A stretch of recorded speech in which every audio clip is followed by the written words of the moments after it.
Palestine. I'm with you. Well, someone go to the other side and see if it's there. No, I don't think. Well, I mean... No, it was somewhere here. That is not very high. In this, no, in this. Hey, maybe it's on the tree. Maybe. No. You shake the fence together. You see it? No, I don't, but just try to shake the fence. Yeah, I'll shake the fence. 1, 2, 3. Shake. I don't see anything yet. Here's the ball. Our ball. Give me. Nothing. يلا. عزام. خلاص بيتهم. انت حارس طباخ انا حارس. تعال كمان. إذا راجع موسى. شوف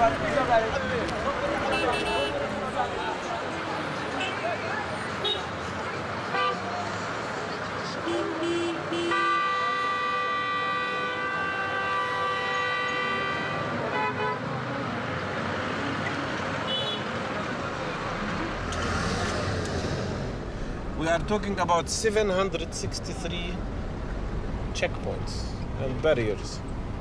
And it is impossible. A trip that would usually take 45 minutes now would take about 9 hours to Hebrew. And you have to change the car sometimes as much as 11 times. I don't think many Israelis know that, do they? No. The Israelis have a total ignorance of what life is here, what it all is. So how can we find a way to have them know? There is a complete and total ignorance, I think, on both sides. It's terrible. Because knowledge is the beginning. I think that the only hope is that contacts are created with people on both sides who are unhappy with the way things are now and the way things are going. And try and find a common ground. Exactly.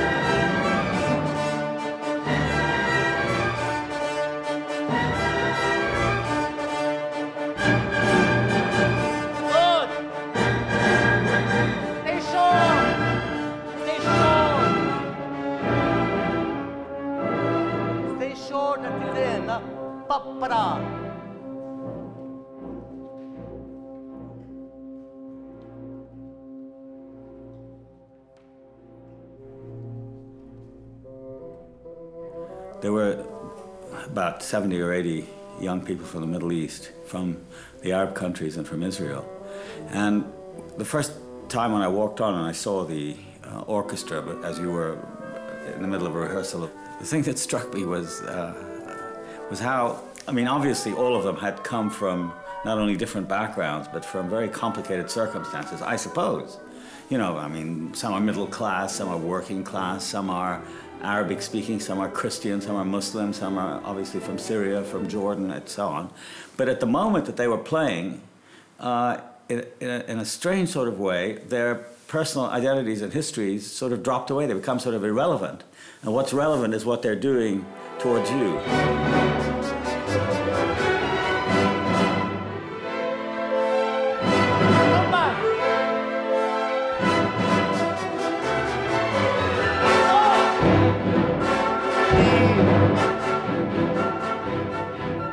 Long and sustained. Ya pada.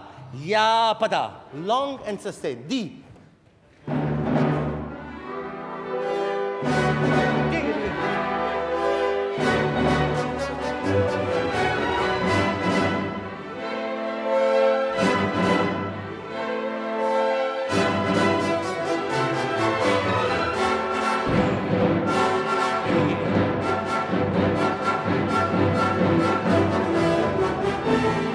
The idea of just getting together these people from different countries from the Middle East and sitting together, sharing stands, you know, music stands together, playing music, playing in harmony, so to speak, right? Through that common ground or common interest, there is, I think, a good chance for us to get into another topics and other ideas that we might not agree on, but at least we have a chance for dialogue.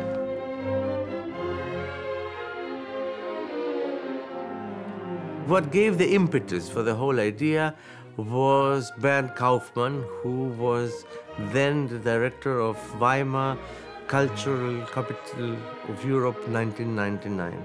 And he came to see me to ask me whether I would help him do something about the music for Weimar Cultural Capital of Europe. From there, I started getting the idea that I wanted to do something that brought together Israelis and Palestinians, and in this case, of course, the other Arabs as well.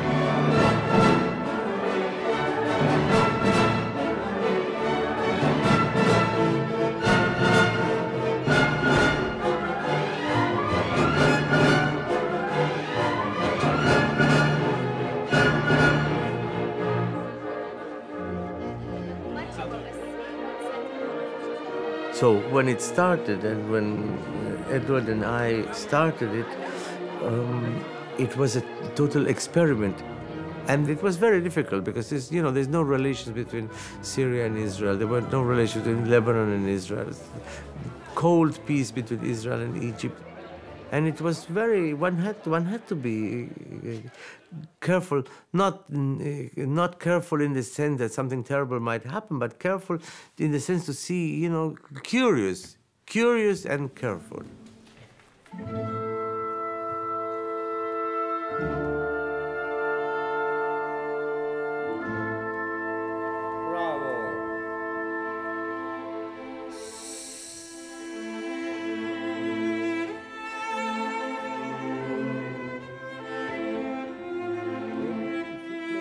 What has happened is that what I thought would have taken easily a 10, 15-year process, once Daniel got involved, it's like, how he does things very quickly, very masterfully, and a wonderful team came together fairly quickly. Many people made this possible. I think this is what makes it so exciting.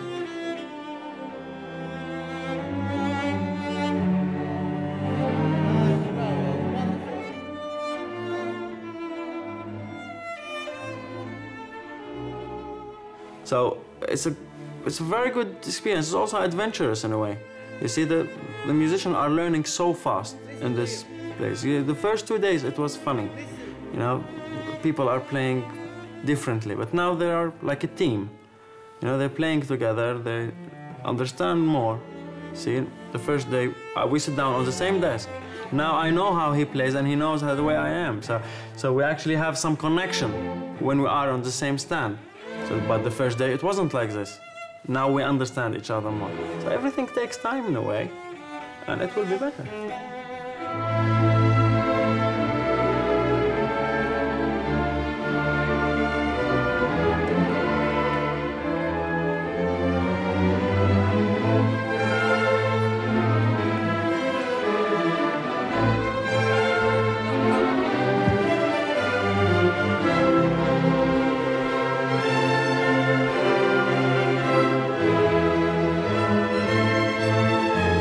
It is one of the best kept secrets, that there are so many talented Arab musicians. It is one of the best kept It's one of the great catastrophes I'm sorry to say, of the Arab governments, that they don't try to do more with these young people, because there's really, there's lots of talent. I have a feeling, by the way, I don't know, but I have a feeling that with the group we have here, we were scratching the surface. I mean, there must be... I am sure. That feeling? I'm convinced that you could really make an absolutely first-class Middle Eastern orchestra.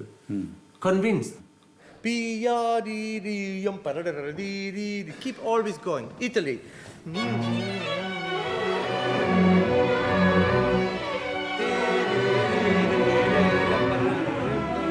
His ability to communicate with a student orchestra was really surprising. It was I thought it's an incredible musician who's used to the Chicago Symphony, to the Berlin Philharmonic, and I was really nervous. How will he react to the orchestra? I was not sure how he will deal with it.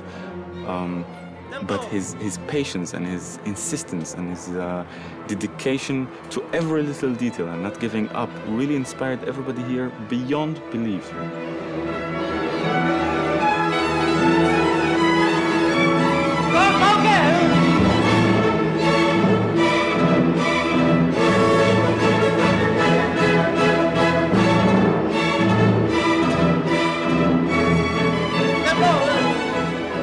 He was stopping at every particular bar, every particular dynamic, and he was teaching us how to play it, you know? And that's, you don't get this every time, because he's actually treating us very much like any professional orchestra at a very high level, very, very high. He's expecting from us the sound of Berlin Philharmonic. It's very hard. All of you playing long values are getting heavier and stop. All of you playing long values are getting heavier and slowing the whole thing down. You must keep going. This get all. It's a very unique event. I don't think there has been such an event before, not to my knowledge. Each of us got the opportunity to work with amazing musicians such as Mr. Barenboim and Mr. Ma also. And for me personally, it was important to get to know individually people from countries I have no access to, such as Syria, for example, simply because there is no contact between the countries. I mean, if you want to call somebody, you can't, you know? It's pretty hard to perceive, but it's true. And I must say that it gave me important perspective on the situation, being able to hear the opinions of individual people and not just the media that manipulates what we're supposed to think, you know. And I think that's an important basis for every piece, communication between the people and not just the governments. I think they should continue this tradition and make this workshop every year, you know, because I'm sure that they started just very, very, very good tradition, because it is the first time, and they must continue it. Even I'm sure in 2 maybe or 3 years there will be peace between Israel and all the Arab countries. Even in this case, we have to continue to make these workshops and just to bring people together. So this kind of workshop, I mean, this could also be a workshop for theater actors, let's say. Stop! No, I said there is no such a thing. Talk about peace, please. Music is that possible? Music? Why? No, don't. I don't participate. No. Come on. Hey. Oh. Come on.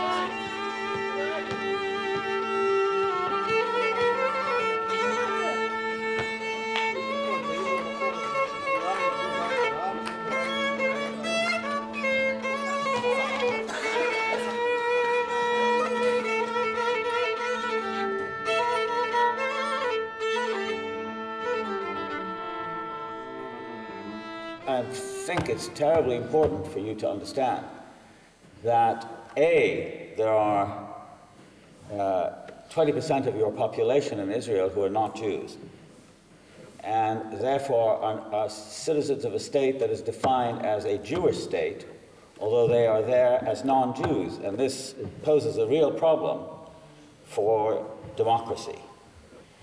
And it's certainly not only the problem of Israel. I mean, there are many countries in the Arab world and elsewhere that have similar citizenship problems and problems of immigrants, like in Germany. But I think it has to be dealt with squarely and faced. In 10 years, there's going to be demographic parity between Arabs and Jews inside the land that Israel today controls. What then? what do? Drive them out? Neither side can drive out the other. And I think the question of identity has to be posed in terms of the future. That is to say, how do you deal with other identities who also feel that they have a place in that very place? Given that we're not talking about Canada now, we're not talking about the United States, we're not talking about China, we're talking about a basically very small place whose problematic is that it's a very small place with an enormous number of histories going on there. And I think the earlier we try to think about how identities can maintain themselves in a place which is relatively small and crowded, but also has a history there, that's, I think, the way we have to go.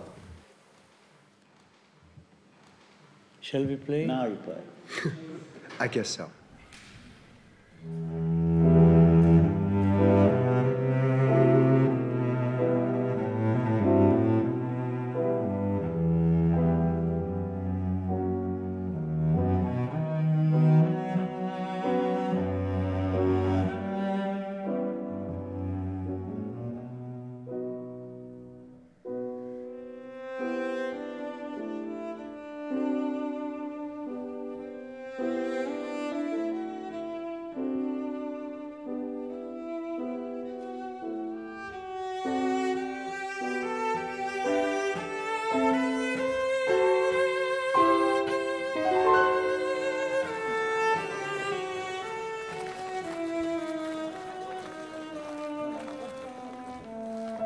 Tomorrow we have in the afternoon a trip planned, which is, I think one should go to it, namely a trip to the ex-concentration camp of Buchenwald, which is a few kilometers away. Actually, you can see the tower from the road as you're going down towards Weimar.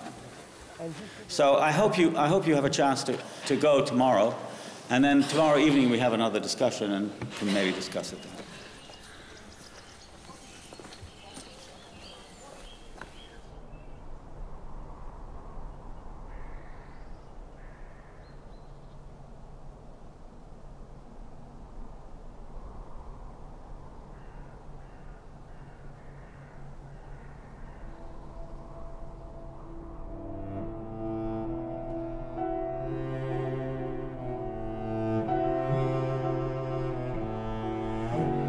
Many of us, the people who come from Israel, felt that coming to Germany was a more intense conflict than talking to people from Syria, let's say.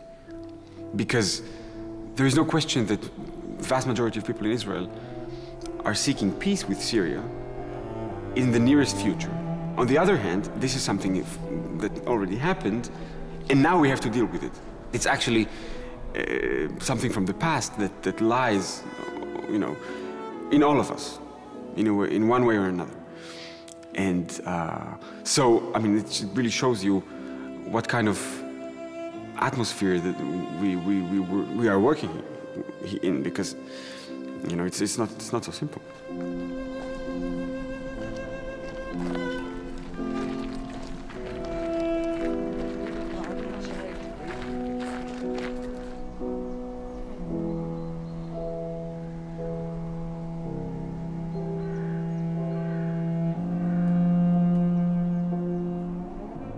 There was one Arab kid who came after we walked through the ovens, the crematorium. Came to me, and the face was shaking from what he had seen. What he had seen, and he took my arm strongly, and he said to me, he says, "You know what I've just thought?" He says, "If we had all lived here, you, whom we respect so much, and all of us, Arab and Jewish, we would all have ended here." Right. In other words, he had to see this terrible crematorium to see that, in the way, how close the Jews and the Arabs were as a Semitic race, and that the term anti-Semitism, in the end, at least, applies to them too. Of course, yeah.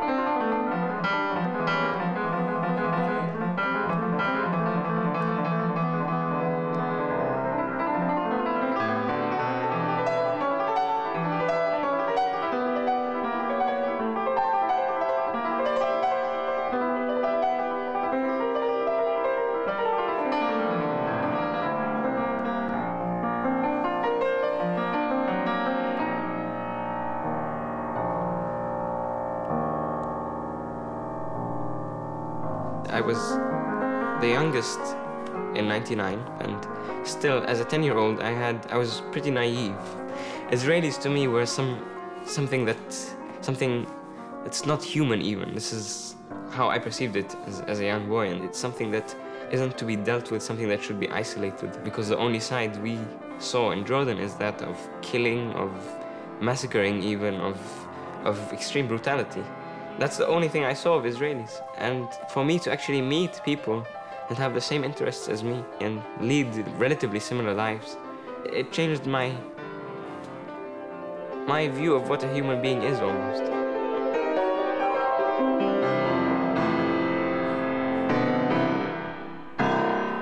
Bravo. Bravo. But that's enough for Celerando, huh? Yeah, okay. For me, I have to say this at the risk of embarrassing Daniel. One of the reasons for our friendship, I mean, he's an Israeli and I'm a Palestinian. But Daniel is one of the, I mean, as you all know, he's a great musician, I don't have to tell you this, but one of the rare things about him is that he's a person who can understand and experience the suffering of others and is willing to make the effort to do that. It's very, very hard to do, especially if you feel, as so many of us do, vulnerable and defensive and say, well, what about me? What about my suffering? I mean, who is looking after me? Suffering is, in my opinion, the monopoly of no one. But I think that experience would be incomplete without recognizing the trail of hatred and hostility and sadness which a place like Buchenwald, next to Weimar, has produced. But what is, I think, possible for each of us is to understand that we can do something about suffering, A, by understanding and acknowledging that it took place, and B, by our capacity as citizens, as musicians, as people who think, to make sure that it's lessened, that there's less of it.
I think a very important point is that it, in one stroke, did away for these people with the empty cliches that run around on both sides.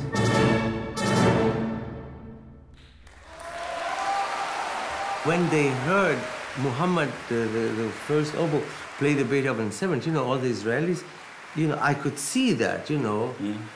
Not only was it humanly touching to see that they obviously wanted him to play well because he was part of the same group that they were playing in, but they were full of admiration that a boy from Egypt, nobody in his right mind in Israel would associate Egyptian people with oboe players playing the 7th Beethoven. You know, I mean, it's pretty surrealistic, actually. It is really, and you could see that, and this is very important. Yeah. But their lives have changed. There's no question about it. That whatever happened, they will not think the same way. Neither about music nor about anything else, in my opinion. So in that sense, music is a bit subversive. Yes, you know, of course it is. At the same time that it seems harmless. Oh, sorry.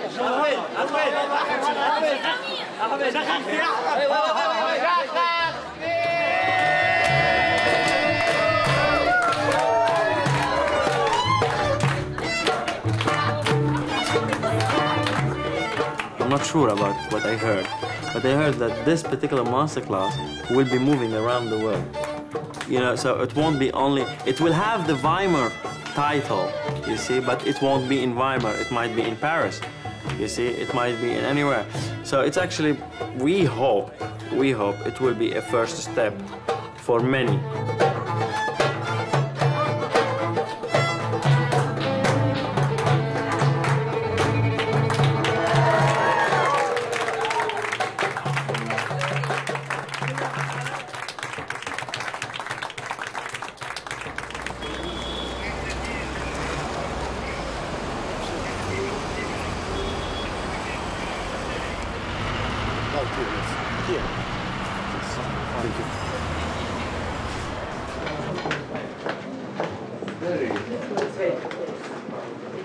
Hello. How are you? Good to see you. I'm so glad you made it. I'm glad too. It's wonderful. Hello. Hassan, nice How are to you? meet you. Nice to meet you. We're very happy that you're here. Thank you very much. Great. Hi, how are you? Hello. Hi, how are you? Nice to meet you. I'm not a politician and I have no political ambitions and no political know-how, but I feel very strongly about everything that is happening in the region for so many years now. And I'm also very curious by nature.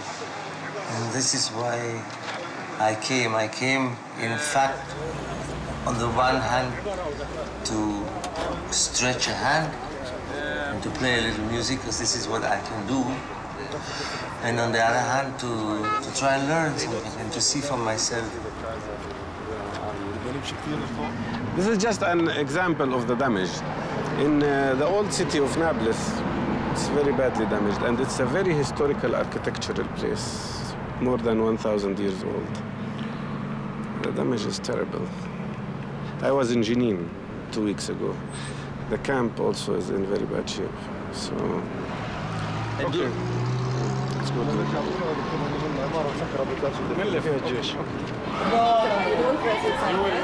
When I started going and working in Palestine, I did not imagine that there would be such immediate and such enthusiastic response.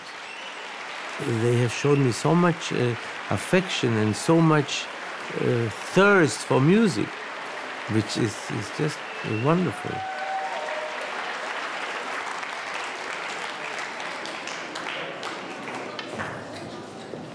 احنا فخورين جدا بانه مجيئه اليوم وعزفه في مدرسة الفرنس هو كسر للحصار المفروض علينا، كسر للاحتلال وكسر للحصار، وتأكيد على أن رسالة الموسيقى هي رسالة سلام ورسالة تصل بين الشعوب. وكمان أنا بحب أشيد هون وأهني دانيال وأهني أنفسنا بالجائزة اللي حصل عليها، الجائزة المشتركة اللي حصل عليها مع الدكتور إدوارد سعيد، اللي بنفتخر فيه كفلسطيني باسل مبدع حقق الكثير لبلده. اثنين حصلوا على جائزة مشتركة. فشكرا لحضوركم وشكرا لدانيال وشكرا لمن عمل جهد من أجل أن تنجح.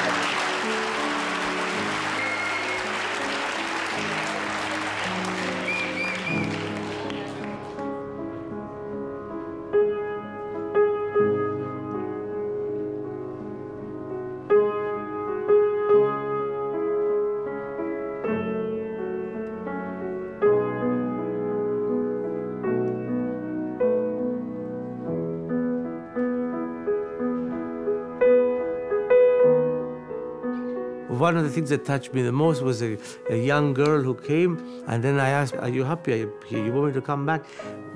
"Oh yes, I'm very glad and very happy you came." And I said, "Why?" And she said to me, "You are the first thing," I remember the word, "you are the first thing that comes from Israel that I see that is not a soldier or a tank." You know? For that, it's worth going there. Do you play violin too? Yeah, I And do you have good teachers? Yeah, Clara. Clara, oh yeah. So, Maestro, why is it important for you to meet the people here, for you to be here? You know, some people have to make politics. I'm not a politician, I don't make politics. I think what I can do is bring music to them, listen to them, and maybe thereby reduce, at least for a short time, the level of hatred. For me, that's important. I hope it's for them too. Huh? Yeah. You understand what I say? Yeah. Anyway, I'm very pleased to see you all here.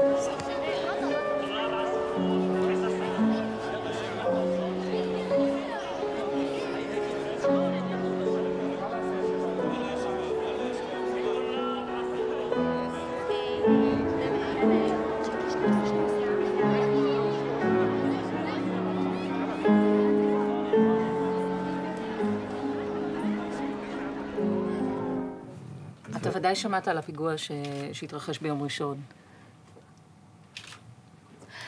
לשיטתך, חינוך מוזיקלי יכול להיות וילד פלסטיני שעומדות בפניו כמה ברירות, או לזרוק אבנים, או לגדול ולהיות שהיד. חינוך מוזיקלי אולי ישנה את העתיד שלו? אני חושש שלא. הייתי מקווה שכן. העניין הוא לתת להם משהו ייתן תוכן לחיים שלהם, שהם לא ירצו להפסיד. וזה מה שחסר, ואני חושב שחיים בלי מוזיקה הם פשוט חיים יותר דלים.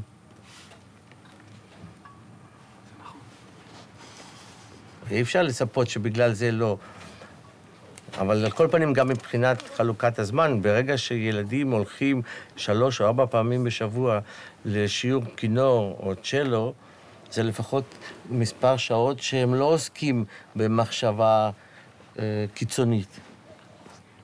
וכשאני מנגן שם, כשניגנתי, אני הרגשתי חזק מאוד, ואני הרגשתי אחרי לפחות לשעתיים האלה, הצלחתי, עם המוזיקה כמובן, הצלחתי להוריד את הרמה של שנאה לאפס. רק ל-400 איש, ורק לשעתיים. אולי הם יצאו משם והיה משהו אחר. זה הכל. זה לא הרבה, זה מעט מאוד. אבל זה כל מה שאני יכול לעשות.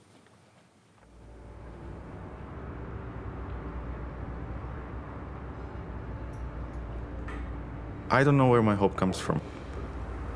But I have a sense that actually because it's so painful now, that at some point people will just be sick of it. And the kind of escalation in the pain that will result to such a reality that people just can't anymore.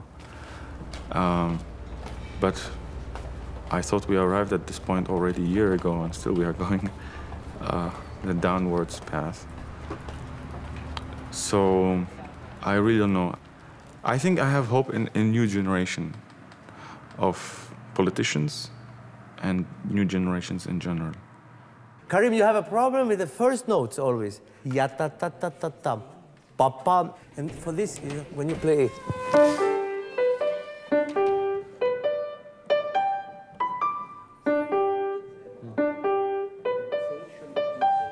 That's perfect. Okay?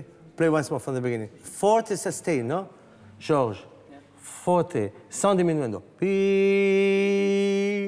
pa. And you're playing inside the forte chord. That's why you have to play a little bit more. Pa, pa. You know, they're holding until here.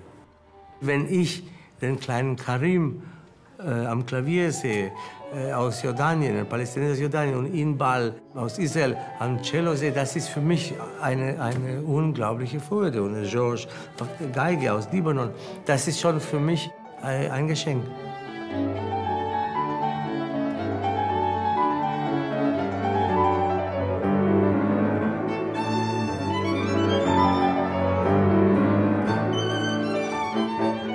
We have people coming from the West and people coming from the East and playing music which is universal. That we all agree about. And where do we do it? We do it in southern Spain, which is the only place it ever really worked in history. You know, the 10th, 11th centuries here was in a way what we are all looking for. Hier ist es vorgelebt worden, ein friedliches Zusammenleben der Kulturen. Und hier muss man versuchen, auch diese Ideen gerade für heute wieder neu zu beleben. Es muss eine Renaissance geben. Eigentlich auch der Ideen dieser Philosophen aus dem 9., 10., 11. Jahrhundert, die hier gelebt haben. Das waren eben vor allen Dingen die Moslems, es waren jüdische Philosophen und es war der spanische König Alfonso X., der gesagt hat, haltet mir, bewahrt mir diese Toleranz untereinander und bewahrt mir diese Liberalität, auch im Umgang mit anderen Meinungen. Wir waren in Cordoba, wir haben das alles wirklich gesehen, wie die drei Kulturen hier zu Hause waren und sind. Und deswegen auch die Mitwirker, wir haben ja immer auch Lokaltalent mit uns. Und die Spanier sind natürlich viel freier mit den Arabern und den Israelis, weil sie spüren, dass das ihre eigene Kultur auch ist.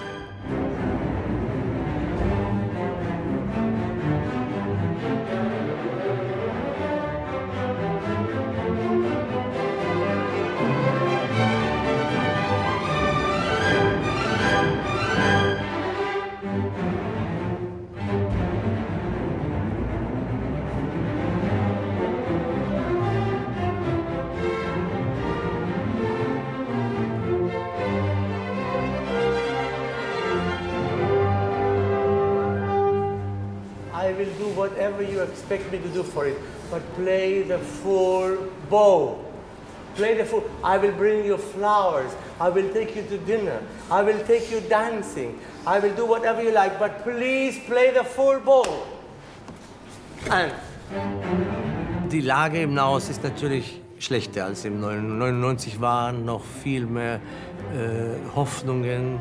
Das Jahr war da ja vor der zweiten Intifada. Das macht es auf der einen Seite schwer für die Jungs zu kommen, auch innerlich.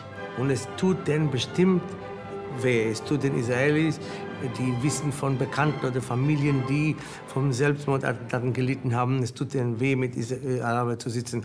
Und es tut der Araber auch weh, zu wissen, dass da sitzen Israelis, die das alles bombardiert haben, und in Générique und Ramallah und alles, was dort passiert ist und so. Andererseits, die wirklich ein Bewusstsein von der Problematik haben, kommen umso mehr jetzt, weil die sehen das praktisch als etwas, das nur hier existiert.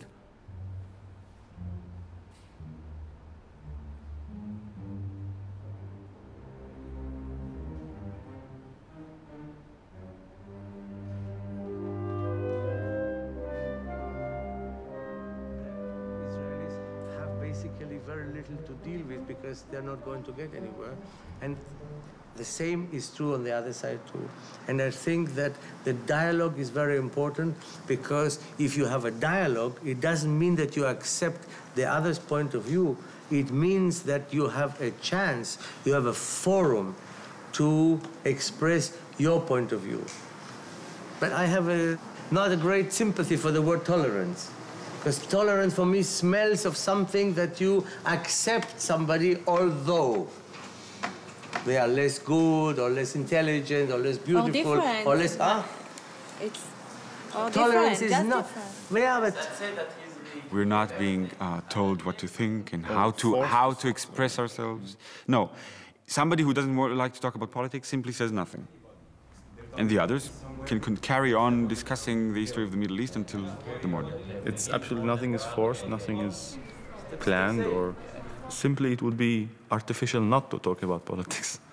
It's such a central part of our lives. I mean, it's not the main part. You know, we don't do it during rehearsals.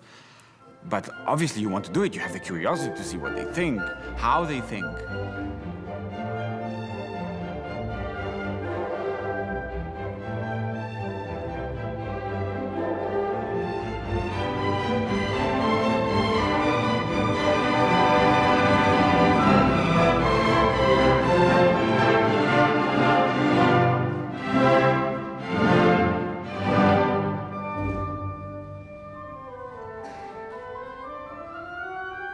What is astonishing for me is that we come from a situation that is so complex. We know where we come from. We don't come here to pretend that, you know, we're so happy, it's a happy land and there's nothing wrong. It's not this. We come here in spite of the fact that there's something wrong. This is why we come. And therefore we have to be here prepared to deal with these things that we deal with in our, back home. It's not that we spend here 4 years detached from reality. It's not this. We really, have to be ready to deal with all these kind of things. Eines Tages müssen wir ja in der Lage sein, in den Ländern zu spielen, die hier repräsentiert sind. Das ist noch unmöglich, aber unmöglich heißt nicht unmachbar. Und wenn wir eines Tages in Jerusalem und in Kairo und in Ramallah und ich hoffe in Damaskus spielen könnten, dann wird die Bevölkerung in alle diese Länder sehen, dass es möglich ist, miteinander zu leben und dass es gibt Leidenschaften, positive Leidenschaften, die Israelis und Araber teilen können.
Premio Príncipe de Asturias de la Concordia, porque con independencia de su destacada proyección artística e intelectual, realizan a favor de la convivencia y de la paz una generosa y ejemplar tarea que, simbolizada en la colaboración de jóvenes músicos, fomenta el diálogo y la reflexión.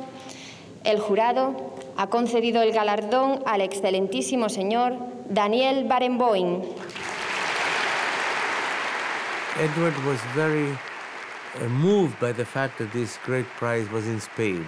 He saw the connection between the Middle East and Andalusia, I think, very, very clearly. Y al excelentísimo señor Edward Said. This is why when the question arose about whether we should not set in Sevilla permanently, he fought for it very strongly, because he believed in it very strongly, that there was a reason for being in Sevilla. I mean, Weimar was unique and wonderful, but it belonged in Sevilla. Spain's Islamic, Judaic, and Christian histories together provide a model for the coexistence of traditions and beliefs. As a Palestinian born in Jerusalem, my national history and the society of my forebears was shattered in 1948 when Israel was established. Since that time, the better part of my own life, I have participated in the struggle not just to bring justice and restitution to my people, but also to keep the hope for self-determination alive.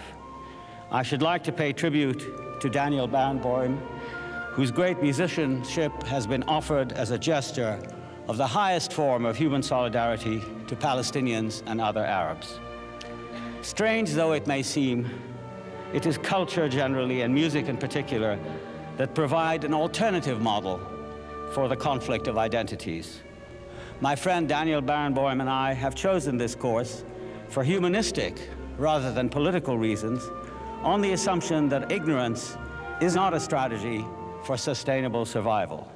Discipline and dedication have provided us with the motor to bring our communities together in concert, without illusion and without abandoning our principles. What is so heartening is how many young people have responded, and how, even in this most difficult time, young Palestinians have chosen to study music, learn an instrument, practice their art. Who knows how far we will go and whose minds we might change.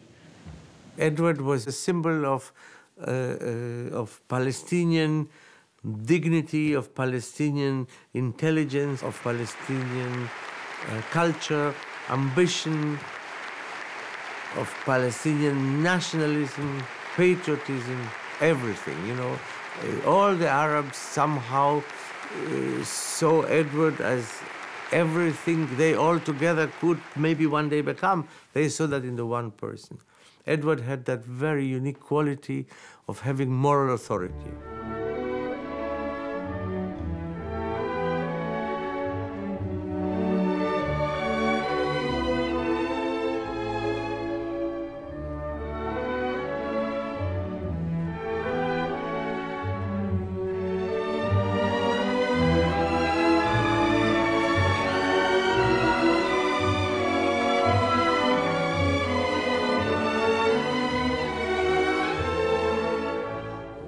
His death for me was a catastrophe on every possible level.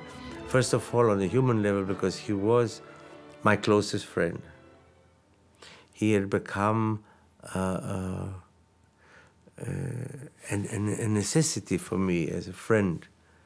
There was hardly a day that we didn't speak on the phone, regardless where I was or where he was. Edward's loss for me was also a terrible loss of intellectual stimulus. I don't have that kind of intellectual stimulus I had from him, from anybody else, with the added advantage that he was a musician as well.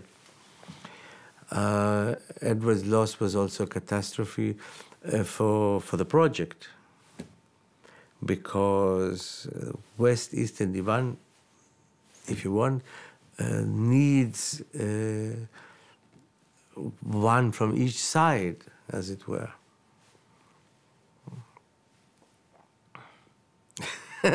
And sometimes I think if Edward is not here, this is maybe a very bad omen for those of us who think that the two-state solution is the only solution, and now I'm left alone with this thing.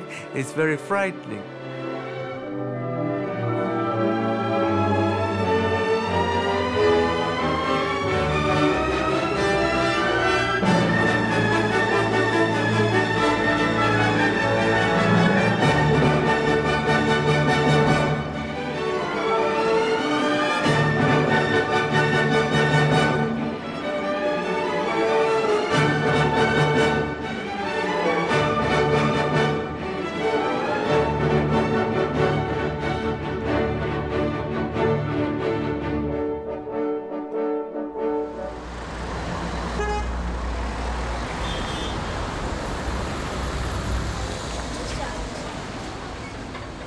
A few weeks before Edward passed away, we were in Rabat and playing the first concert in an Arabic country.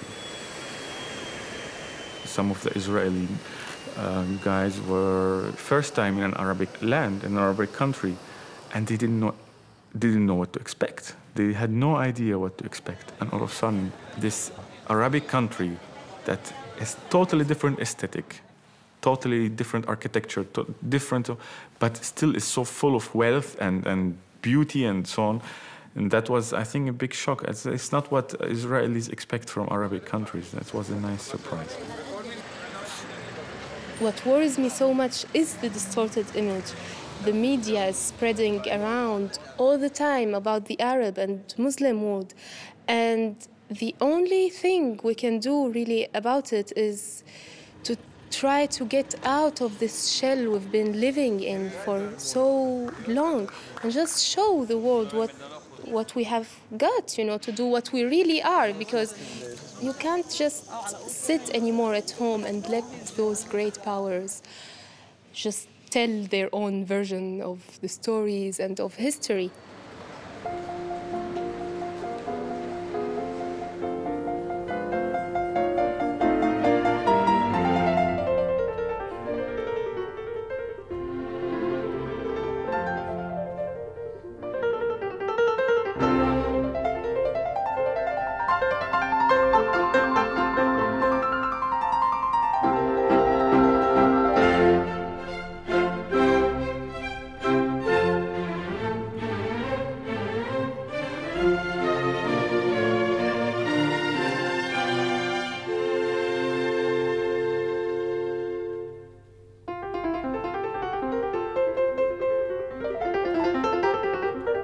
I want this orchestra to be as standard like any orchestra, let's say in Germany or in Europe.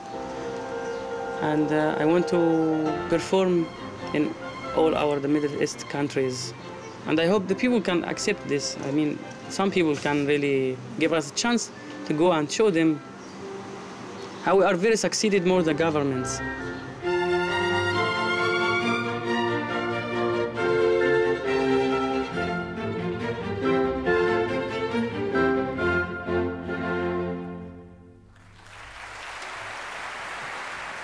For example, I have my friend, her name is Ayelet Capello, plays the viola. We just were talking together last year, and we found out that my father and her father were in the same war against each other. Can you believe this? And we are just more than brother and sister right now.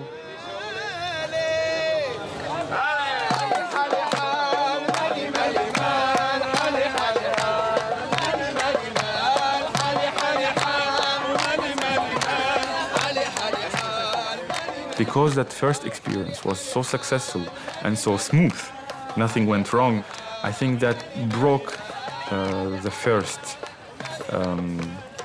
resistance to going to Arabic countries, and I think that will open the door for the future visits. I think that was important.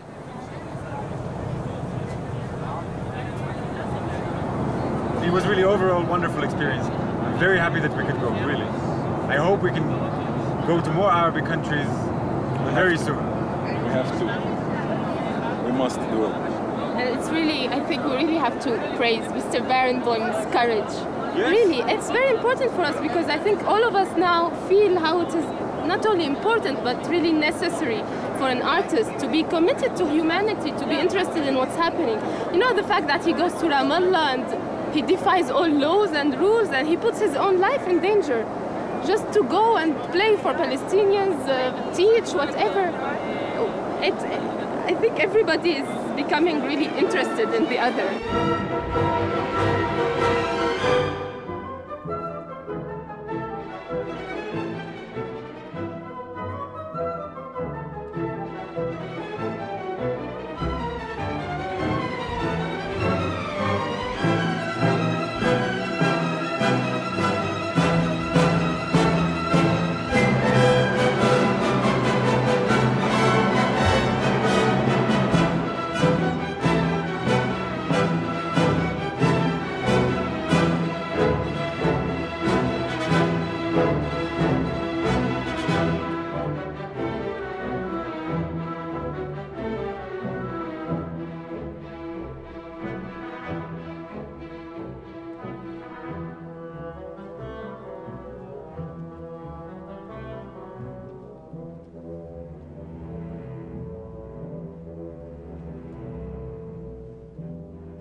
I was walking down the street yesterday morning, going for lunch to somebody's house for lunch, and the woman in the street recognized me.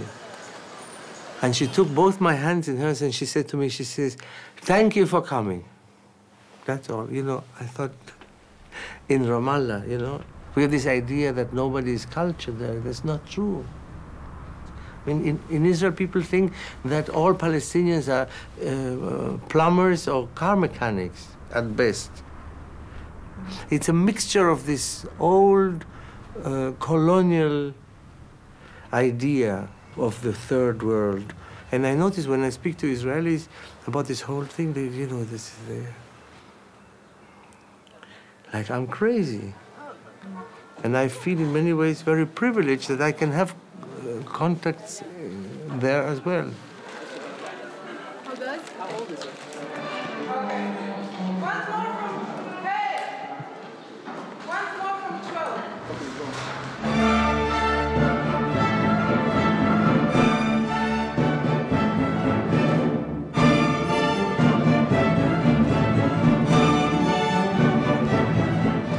The man who runs the conservatory, Suhail Khouri, said, you know, we dreamt about this Palestinian orchestra, but we can't, etc. I said, look, we will do it. I will help you and we will do it. And I spoke to Edward Said, who was then still alive in New York, and I said, we must do something. Yeah, yes. And so I went in the press conference in Ramallah last August, and I said, I will do everything in my power. Within 5 years, you will have a Palestinian youth orchestra. We sent 5 teachers from Germany and from Austria who teach, and never in my wildest dreams did I imagine that September, October, November, December, January, February, March, April, 8 months after uttering a sort of spontaneous word in a press conference, that we would get 35 children, and they played. I started playing violin when I was 6 years old. And we, you know, till now, but it wasn't like constant, yeah. We had 2 years, no teachers, and some, you know, not good teachers. It was difficult, very difficult for us. With the Intifada and everything, you know, it was very horrible. So, and this year, from the Barenboim Said Foundation, they sent some teachers to teach in Ramallah. So we have a teacher now, and hopefully she will stay. Good afternoon. Hello, how are you? It started, you know, from just maybe 6 players. We started, but then it started to get bigger, calling people from Bethlehem and these things, and it became bigger and bigger. 1, 2, 3.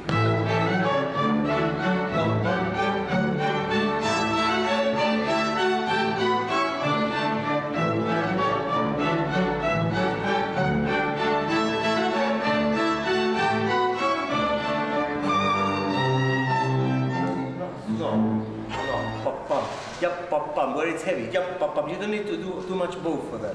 Okay? Number 2. And. It's by no means the perfect orchestra. It's by no means even a good orchestra. They are the first to know that. But what it did for their self-esteem, what it did for their dignity, this is the best arm against the stupid humiliation that they are subjected to daily. That violence is unacceptable, is obvious, I think. But this kind of collective punishment by humiliating human beings, children, and grown-ups, this is the most stupid and short-sighted policy that one can have. And unfortunately, this is what is happening. Very good. Very good. Everybody, wonderful. Next time I will come and spend a few days here, then we can do more things together. Huh? You created a life here. No, listen. You do that. I don't create a life. I can only help you. But you do the life. Yes, you do.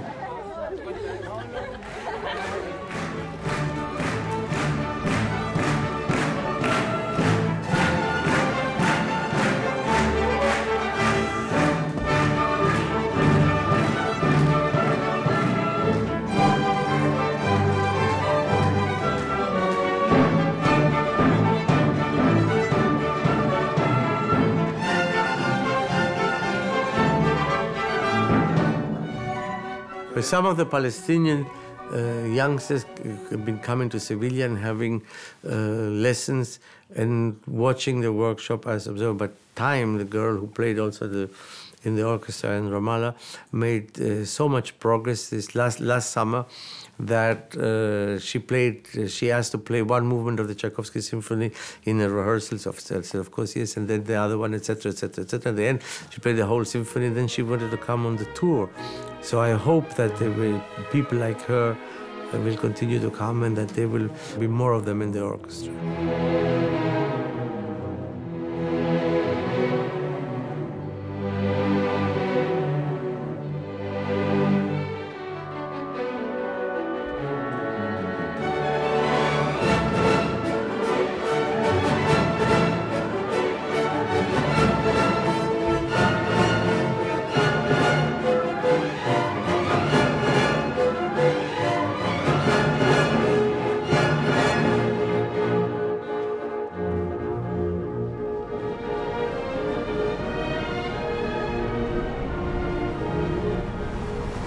Well, we are going now to the western side of Ramallah because I want to show you the site of Bitunia where the army is building a huge wall.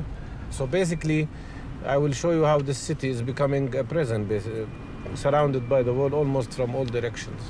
The north, of course, is blocked, as you can see, by Beit El and the settlement. It's one of the major problems between Palestinians and Israelis, that everybody is surrounded with his own world. He's enveloped with his own world. With his own ideas. And so we know nothing about them, almost. And they know nothing about us. There's no contact. And we, whether we like it or not, we're gonna stay living, you know, next to each other for a very long time, and even forever maybe. So we have to get to, you know, to have contact with each other. I think we should start to learn how to live together. I mean, we have to break the wall that is in our minds, and we have to start to understand each other. See the wall? This is part of the wall.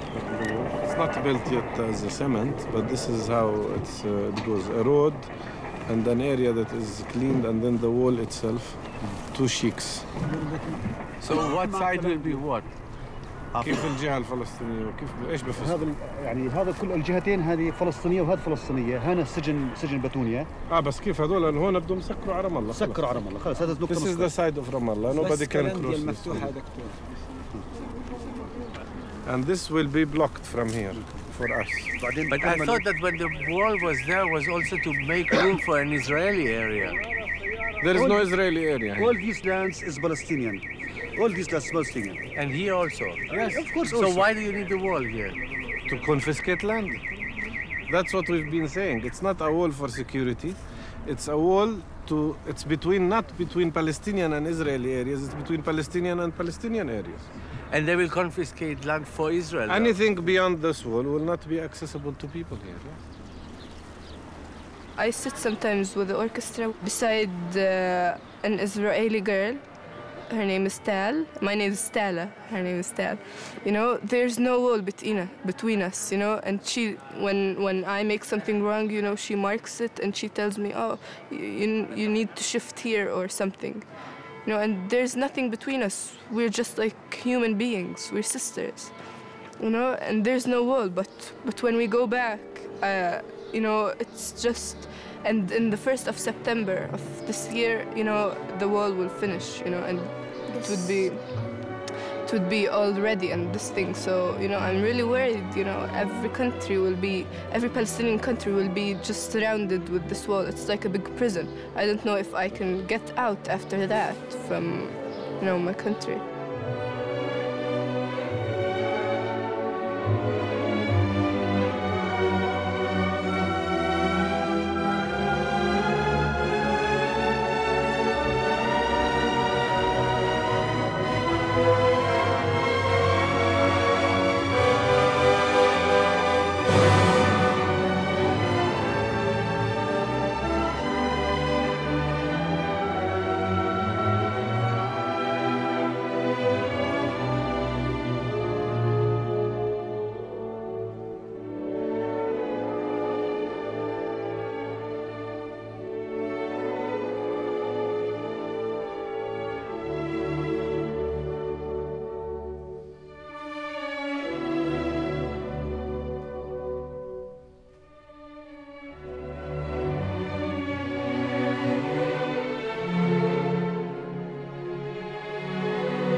this wall, it will take another to make it even 100 million years. What, the wall?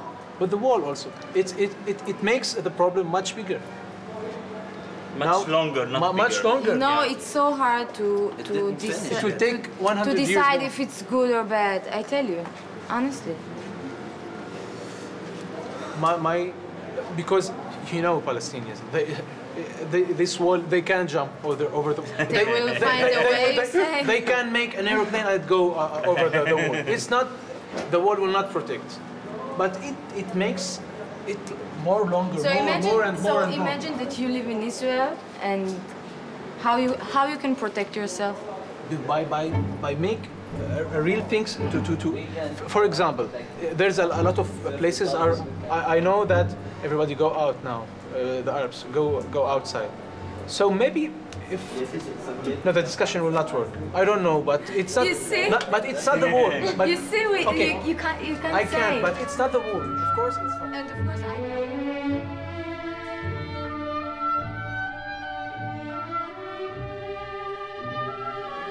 For me, when I came here, it's just for music.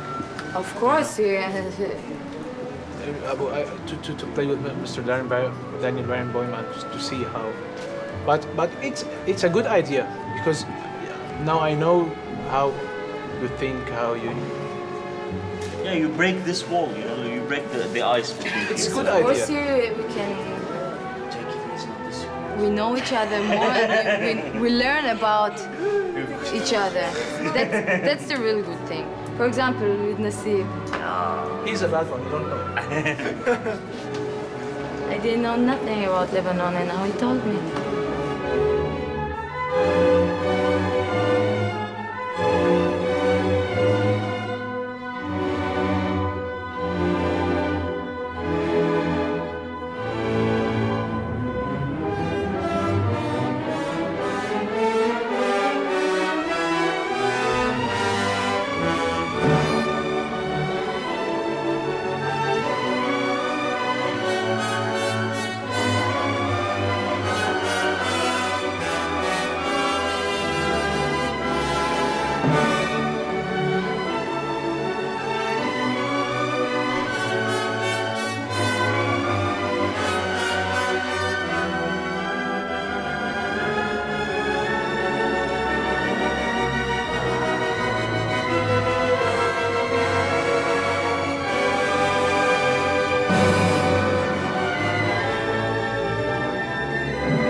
בכל אופן, זאת כבר הפעם השלישית שאתה מגיע לארץ עם עדים של שערורייה, של מחלוקת. תסלח לי, את השערורייה ואת המחלוקת עושים בארץ, אני לא מביא אותה.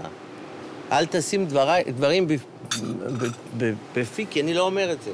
אני לא בא לעשות שערורייה, אני בא לעשות דברים שאני חושב לנכון. אני חושב לנכון שצריך למצוא אפשרות לתת לנוער להתקדם במוזיקה. אני חושב שהחינוך המוזיקלי דל, אני חושב לא רק במדינת ישראל, ובוודאי לא רק בשטחים, וזה חשוב לעשות זה. ולכן אני בא ואני עושה את זה, גם פה וגם ברמאללה, כי זה לא הזכות של עם אחד או של מדינה אחת שיש לה זכות שיהיה להם כוחות מוזיקליים.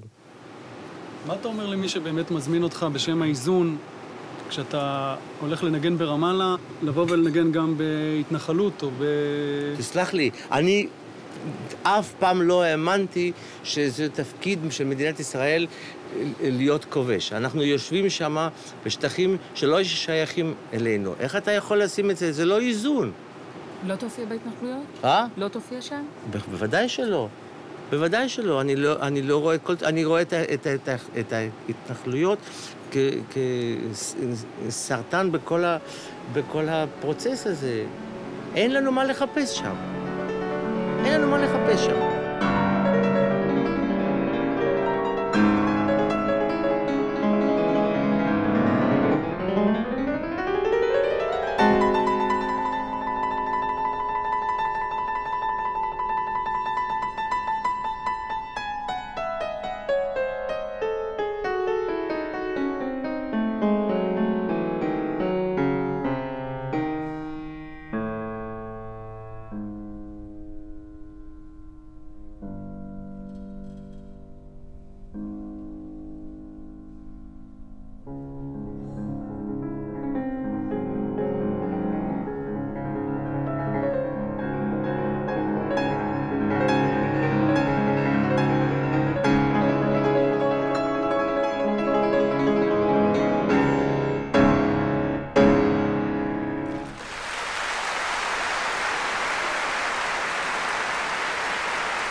So you didn't speak in the end, huh? No, there was no need. Music is more than enough. Tomorrow I will speak in the Knesset, and I will not play.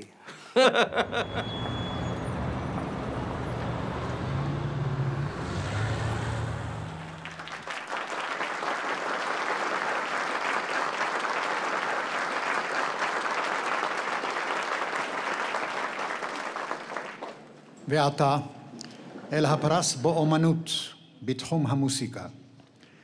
דניאל ברנבוים, בית האופרה הממלכתית ברלין, גרמניה, והתזמורת הסימפונית שיקגו, ארצות הברית.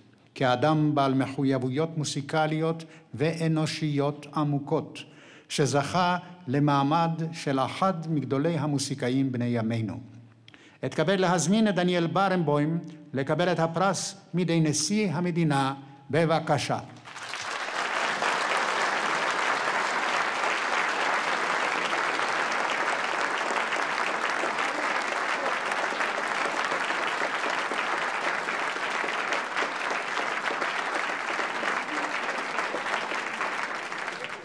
מילות תשובה מפי דניאל ברנבוים.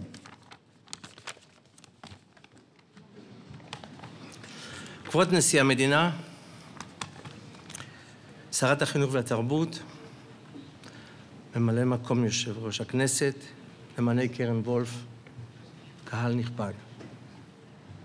בשנת 1952, בהיותי בן 10, 4 שנים לאחר ההכרזה על הקמת מדינת ישראל, עלינו הוריי ואנוכי ארצה. הכרזת העצמאות הייתה למקור השראה לאידיאלים שעשו אותנו, היהודים, לישראלים. מגילת העצמאות כללה את ההתחייבות,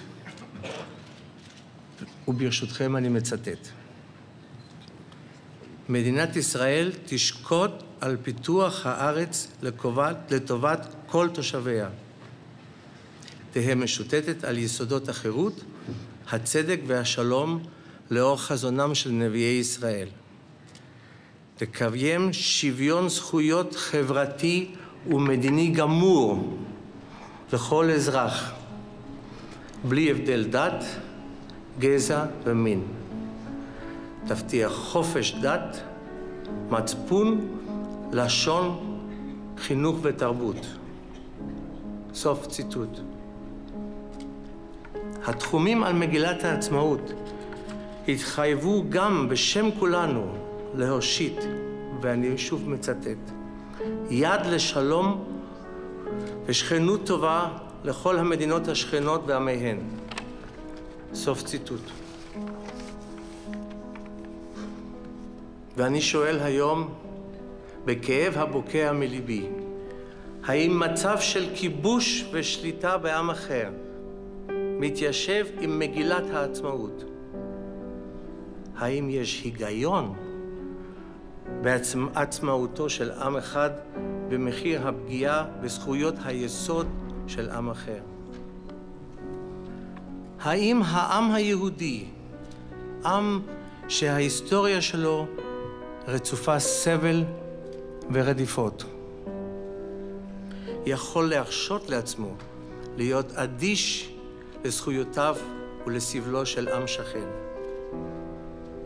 האם מדינת ישראל יכולה להרשות לעצמה חלום בלתי מציאותי שפירושו שאיפה לסיום אידיאולוגי של הסכסוך במקום לשאוף לסיום פרגמטי והומניטרי, סיום המבוסס על צדק חברתי?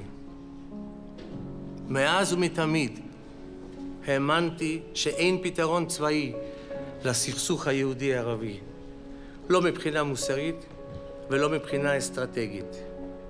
ולכן, מאחר שברור שפתרון כלשהו אחר חייב להימצא, מדוע עליי לחכות עד שימצא? מסיבה זו, הקמתי יחד עם ידידי המנוח אדוארד סעיד סדנה מוזיקלית בה משתתפים יחדיו צעירים מכל ארצות המזרח התיכון, יהודים וערבים. בתור שכזו יכולה המוזיקה להביא את הרגש והדמיון של הישראלים והפלסטינים למקומות שלא שיערנו אותם. לפיכך, החלטתי לתרום את סכום הפרס לפעולות של חינוך מוסיקלי, הן בישראל והן ברמאללה. אני מודה לכם.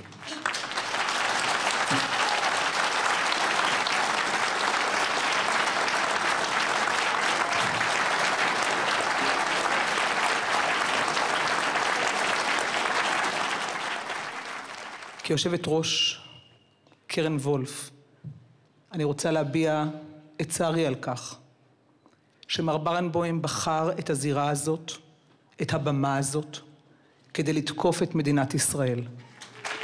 אני רוצה כאן לציין,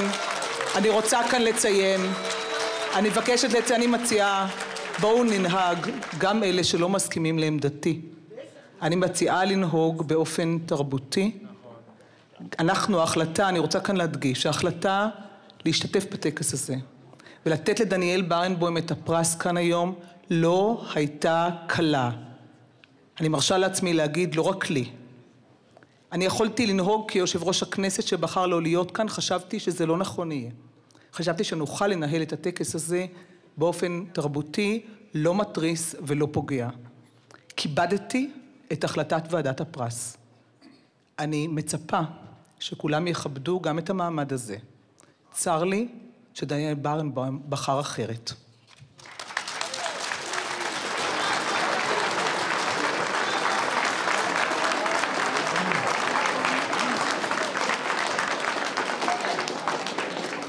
אני מקווה שתרשו לי. אנחנו חותמים. אני מבקש מכם, לא יותר מדקה אחת.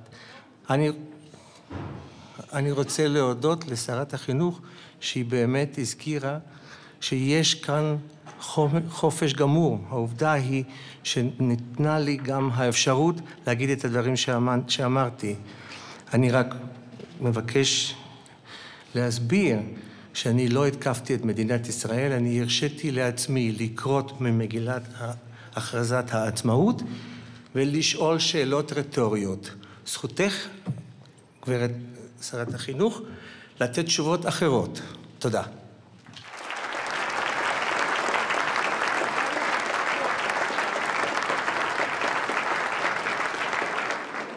This is the design of the gate of Auschwitz, and I held it up after Mr. Barenboim, instead of talking about the arts, he made a political speech.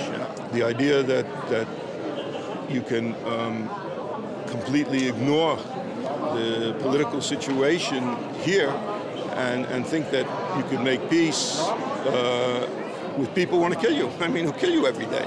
I mean, you don't make peace with people who kill you. You make war with them.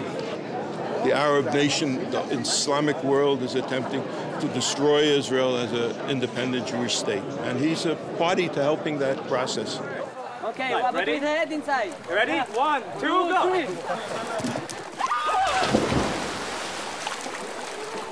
Somebody died? Go! He did that.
Why? Please, just the cellos, the last bar, just the last bar. 3, 4. No, that's too fast. No, that's too fast. Tam, pam, pam, pam. And yum, pam, pam, pam, pam, pam, pam, pam, pam. It's simple. It's much less rubato than you think. After the general rehearsal in Sevilla, Maestro Barenboim literally dropped a bomb and announced the intention, his wish, that we also go to Ramallah. Listen. I'm speaking now only about the military, the people who are in the military service. Now, I'm not talking about personal fear or not. This is another question, and we will deal with that. I'm talking about the legality of the impossibility of doing that. Die spanische Regierung, Zapatero, der Ministerpräsident, hat Daniel Barenboim angeboten, den Musikern spanische diplomatische Pässe zu geben, um einfach mal diese Situation an der Grenze zu überwinden. Mr. Gonzalez is asking if the Spanish government can get the authorization, if all the paperwork is absolutely okay, you have the authorization. Are you willing to go or not? Yeah.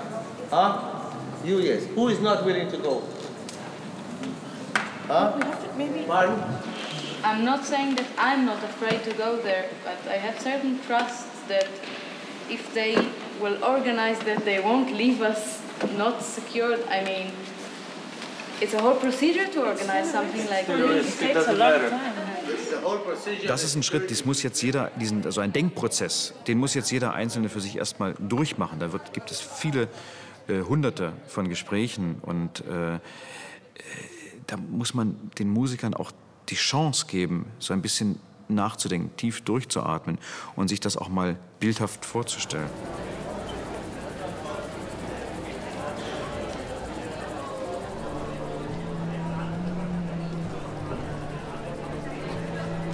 We talked 3 days about this issue without any results. I think many people were quite afraid. You always have this fear, but I think what we all know is that nowhere in the world is right now safe. And since it's so important to do, I believe that most people will find their way to come and play there. Imagine an orchestra with Arabs, Israelis, Palestinians, Spanish. This wonderful group of international people, having them play exactly in the center of the conflict. I am sure this will have a fantastic effect, spreading hope like sun spreads light.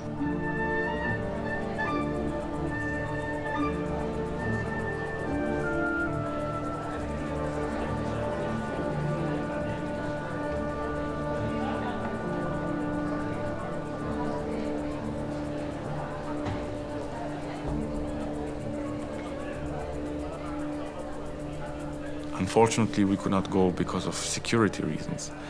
But I think what's more important than going was that process, that argument caused many people to question a lot of things, and they had to overcome a lot of things, a lot of fears, a lot of misconceptions. And that leads us to the future, that leads us for the coming years.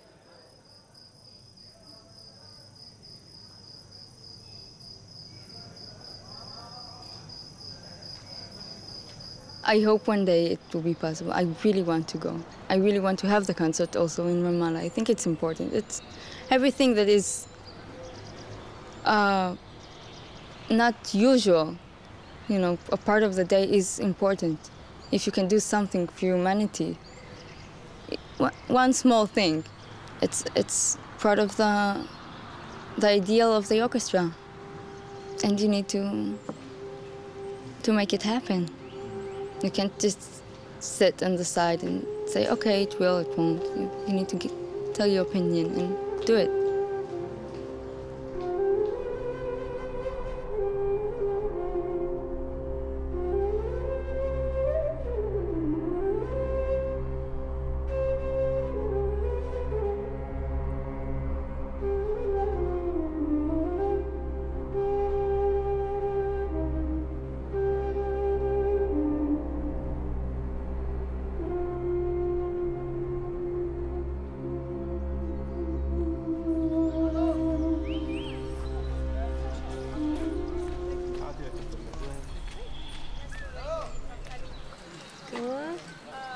لا هي ويني انا ارجع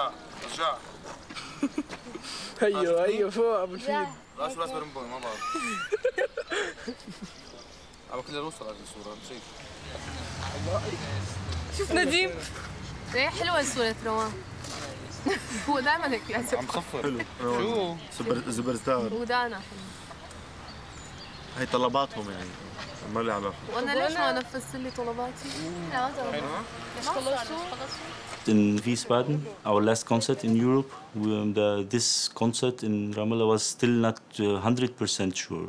People were still hesitated about going there. There were like conflict amongst the orchestra members, whether the Arabs will come to Ramallah and the Israelis will come to Ramallah and so on. So it has been like a last moment decision. It was uneasy. I mean, the whole atmosphere was tensed because some people were scared, some people were still unsure. I mean, I think until the Wiesbaden concert, we still, it was lots of uncertainty.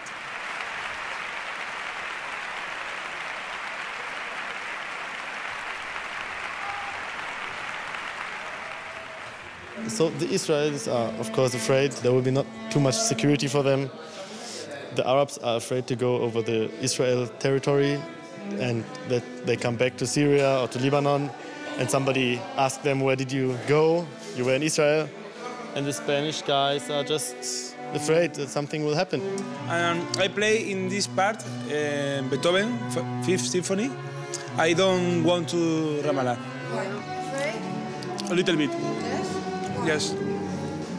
Ramallah is down Spain, is down German, is a difficult place.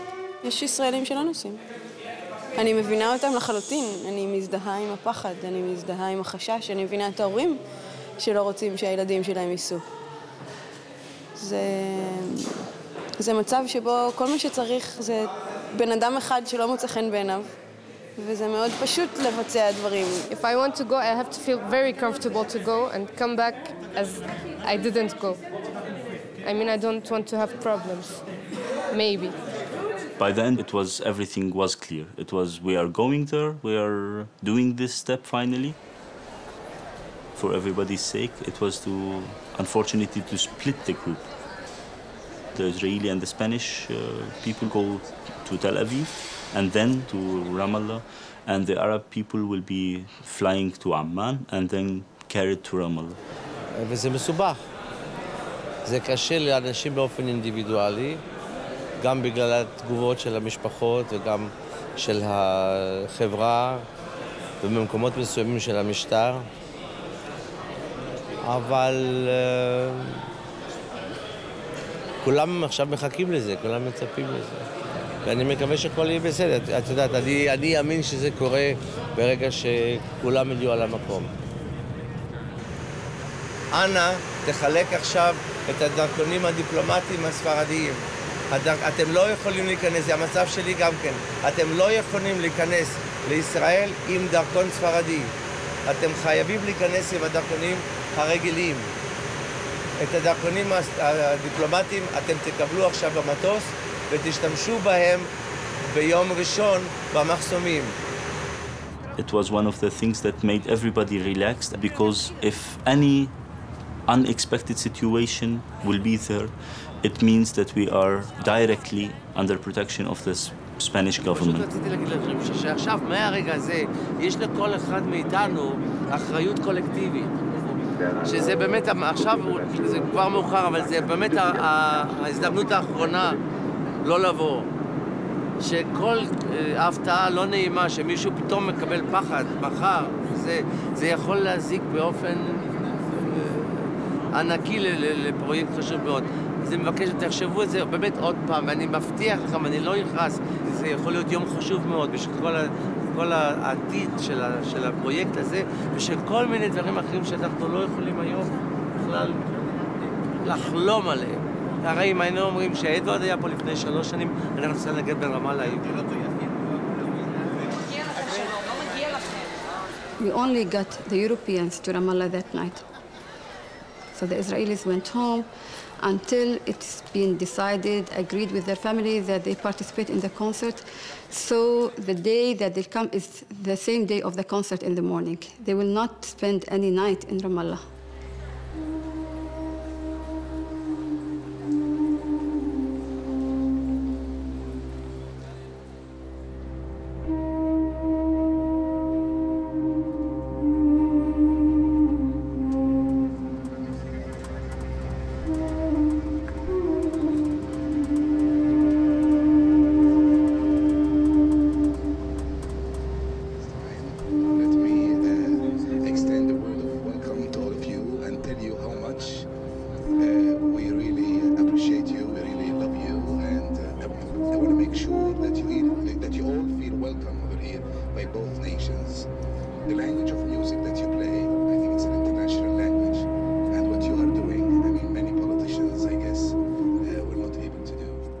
As for us, the Arab members, we went through Amman to Amman, and then we were carried through the borders.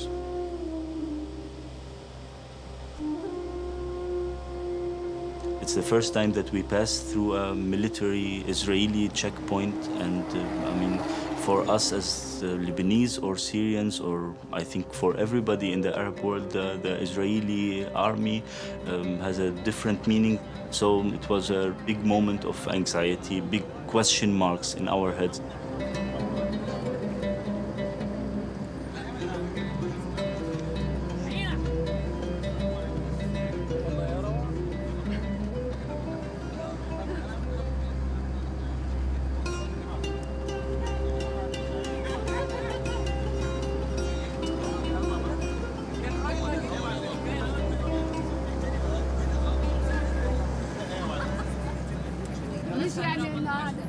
هاي أول مرة بيجيكم مجموعة من العالم العربي هيك. شايفة؟ إحنا مبسوطين فيهم. عادة عن الأردن والفلسطينية اللي بالخارج. ومن كتر ما إحنا ملتخمين مش عارفين كيف نفرح. ما بعرف شو يعني، إنه هيك كثير غريب. ما حدا كان متخيل مثلا إنه نقدر نجي لهون، جينا. ما فيني أوصفه. لا يمكن وصفه بأي كلمة. هيك بدايرة وهيك شيء. بس فيني أقول لك أنا سعيد جدا. حاسس بشعور الريادة إني أنا هون بفلسطين.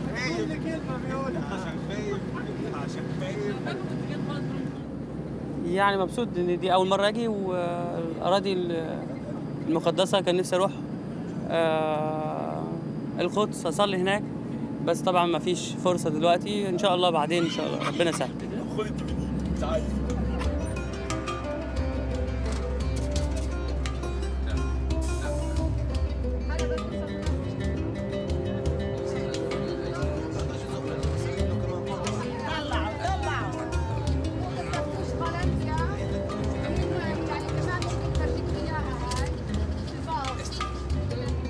We were really excited about that we already crossed the borders. But the thing is that we couldn't really fully enjoy it because it wasn't about crossing the borders. It was still about the next day, the concert, and about reuniting the orchestra.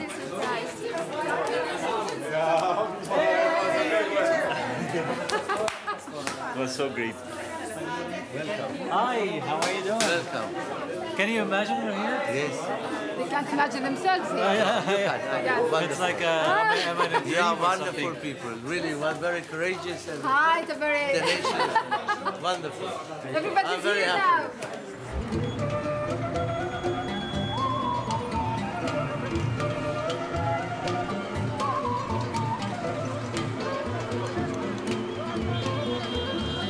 I was happy to be able to show them Ramallah and tell them, well, they don't know how we live as Palestinians. The Israelis don't know how we live. And the Arabs, like Syria, people from Syria. It was nice to see how other people think of how we live.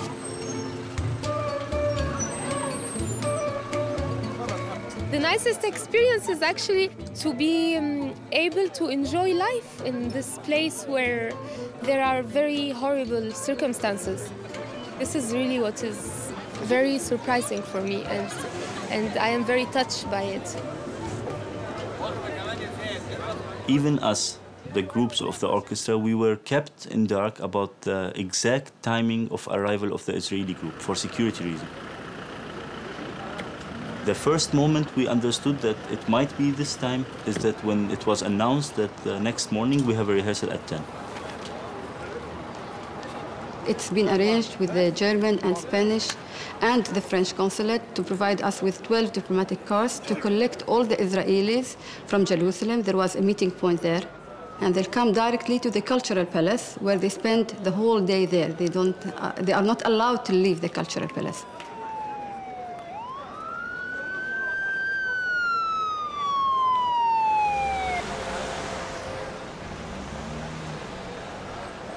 Very good, very good. You see, the impossible is much easier than the difficult.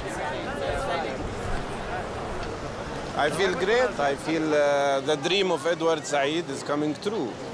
What we do is really paving the road for the future and ending a terrible past.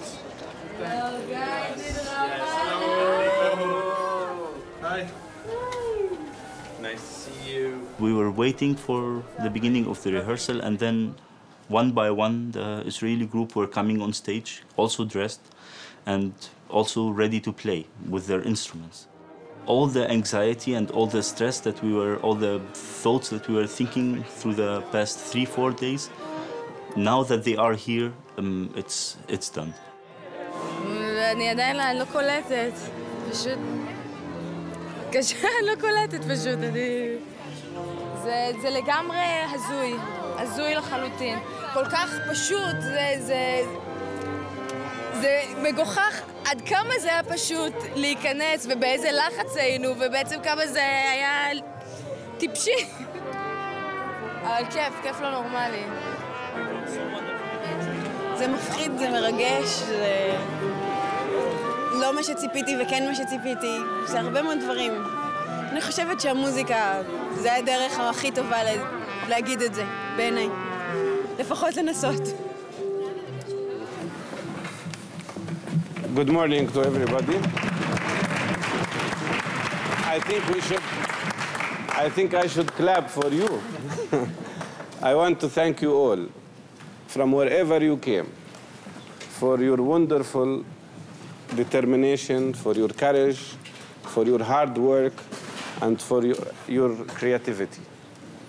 For some of you, it was like an impossible, for all of us maybe, at one point it was like an impossible mission that this will ever happen. It sounded maybe like crazy, but I was telling Daniel, look, how do you feel? I feel this is like a dream is coming true. I want to thank you for trusting us, for having confidence in Daniel and in us. This means a lot to us. I hope tonight it will be a very successful evening, and I am sure you will all depart with a very strong impression that Ramallah is not only a beautiful city, but also it is a very welcoming city. Thank you so much.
This project that Edward Said and I founded in 1999 has been sometimes described in a very flattering way for us as an orchestra for peace, an orchestra that will bring this and that other feeling. Ladies and gentlemen, let me tell you something. This is not going to bring peace. You know that. The fact that these wonderful people play together here will not bring peace. What it can bring is understanding, the patience, the courage, and the curiosity to listen to the narrative of the other. We come to you here today with a message of humanity, not with a political message, with a message of humanity, a message of solidarity for the freedom that Palestine needs and for the freedom that the whole region needs.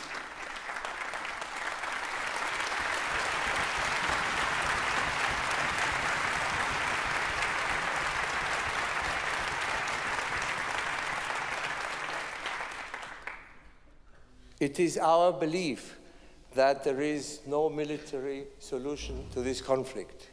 It is our belief that the destinies of these two people, of the Palestinian people and the Israeli people, are inextricably linked, and that it is our duty, all of us, to find a way to live together, because either we all kill each other or we learn to share what there is to share. It is with this message that we have come to you today.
I'm really proud and happy to be doing something, at least from my own belief of the necessity of doing this thing, to bring music, to bring a message of peace, to bring a moment where everybody is not scared of the situation, actually hating it and willing to do something against it.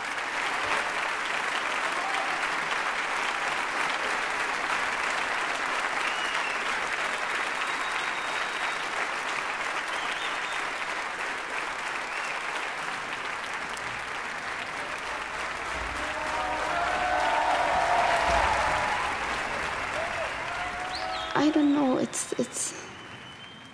things are getting worse, politically, are getting worse.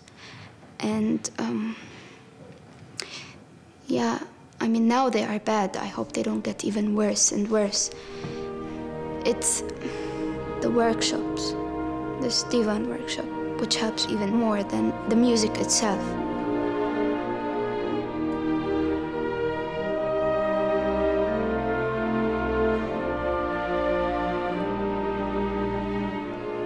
But what can I say? Let's hope for, I don't know, something, a miracle to happen, so that this will slowly end.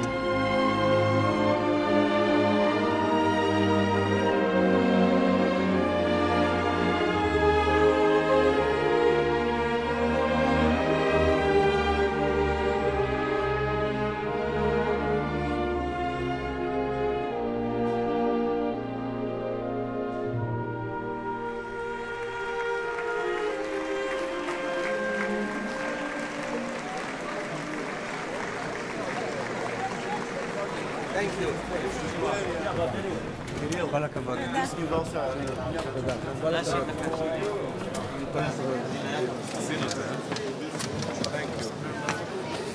Thank you, maestro. Do I still get my passport or not? You will get 2 passports. It's the best I could do. Thank you. You did wonderful. Unfortunately, the Israeli group had to leave immediately after the concert. They didn't even barely have time to change. I mean, they went in their concert dresses.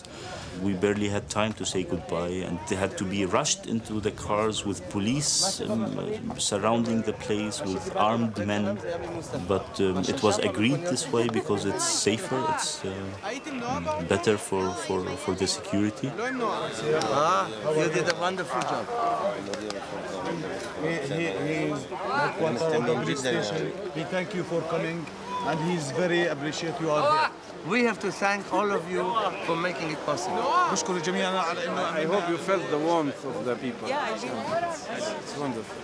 היה נפלא. היה מצוין. יוצא מן הכלל. אחד הקונצרטים הטובים. באמת. מרגש מאוד. מאוד. לבוא ולנגן פה ולחוות דבר כזה זה מדהים. היסטוריה קטנה, באמת. צריך לזכור את זה כל הזמן. נקווה שזה לא הפעם האחרונה. תודה. יאללה. היה מרגש. קשה לעצור את הדמעות. גם קונצרט אחרון, אחרי תקופה כל כך ארוכה, גם ברמאללה. כל הרגשות האפשריים צפים עכשיו. מדהים. אין לי מילים.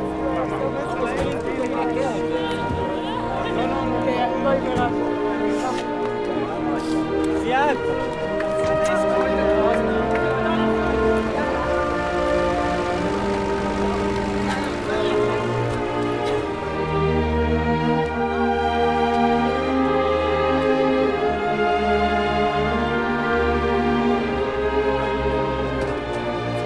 יותר מדי הרגשות. נורא קשה אחרי חודש וחצי לעזוב את כולם, וכשמסיימים את היצירה האחרונה זה פשוט, זה כואב. אבל יש הרבה אושר שעשינו משהו טוב. הייתם נפלאים. תודה.